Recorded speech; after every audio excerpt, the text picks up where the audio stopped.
तीन राज्यों के विधानसभा चुनाव में भाजपा की प्रचंड जीत ने कांग्रेस को चौंका दिया है। अब तक प्रधानमंत्री नरेंद्र मोदी समेत भाजपा के नेता और सर्वे ही यह कह रहे थे कि 2024 में भगवा लहर की संभावना है, लेकिन अब कांग्रेसी भी ऐसा ही मानते दिख रहे हैं।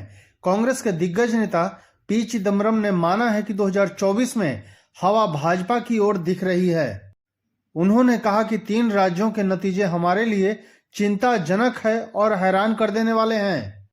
यही नहीं, उन्होंने भाजपा की मजबूती और उसके रणनीति कौशल की भी तारीफ की। पी चिदम्बरम ने पीटीआई से कहा कि भाजपा हर चुनाव को ऐसी लड़ती है जैसे यह उसके लिए आखिरी लड़ाई हो। इस बात को विपक्षी दलों को समझना होगा। पी चिदम्बरम ने भाजपा की तीन राज्यों में प्रचंड जीत 2024 के आम चुनाव से पहले उसे बड़ी ताकत दी है। कांग्रेस के लिए छत्तीसगढ़ और राजस्थान की हार अप्रत्याशित थी। ये नतीजा हमारे लिए चिंताजनक है और मुझे लगता है कि पार्टी नेतृत्व इसे समझेगा और कमजोरी को दूर करेगा। उन्होंने यह भी कहा कि कांग्रेस को चार बड़े राज्यों के चुनाव में करीब 40% वोट मिले हैं। इससे पता चलता है कि कांग्रेस का वोट उससे जुड़ा हुआ है, लेकिन भाजपा के नए मतदाता भी अपने पाले में लाने में सफलता पाई है। इस बीच पी चिदम्बरम ने भरोसा जताया है कि कांग्रेस पार्टी लोकसभा चुनाव में 45% वोट हासिल कर सकती है। उन्होंने कहा कि इसके लिए कांग्रेस को मजबूती से कैंपेन करना होगा, बूथ मैनेजमेंट बेहतर करना होगा और मतदाताओं को पोलिंग स्टेशनों तक लाना होगा।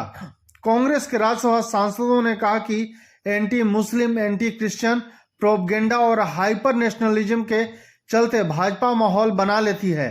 उन्होंने कहा कि भाजपा ने इन तीनों चीजों का घालमेल कर लिया है। इसके अलावा वेलफेयर स्कीमें भी उसे फायदा दे रही हैं। उन्होंने कहा कि मुझे सबसे ज्यादा चिंता पोलराइजेशन को लेकर है। उन्होंने कहा कि कांग्रेस को इसका जवाब तलाशना होगा।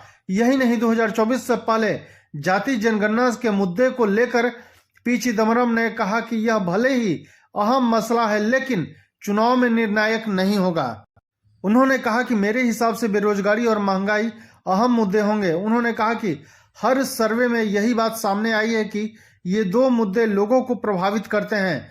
उन्होंने यह भी माना कि चुनाव से पहले यदि भाजपा सरकार एनआरसी और सीएए पर जोर देती है तो उसका भी असर दिखेगा। धन्यवाद।